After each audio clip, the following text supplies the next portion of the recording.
Mangangalakal na ulit ako para makabili na akong pagkain nyo at gamot ni Kylie. Sige po, kuya. Mag-iingat ka po, ah. Sige, JC. Bantayan mo yan maigi si Kylie, ah. Sige po.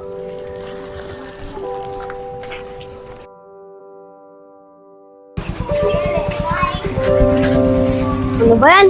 Wala pa rin ako makuhang alakal, ah.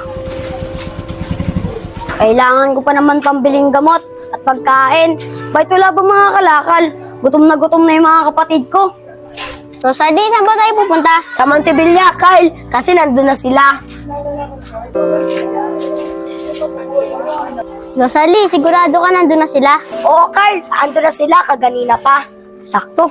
Mga gutom pa naman yung mga kapatid ko.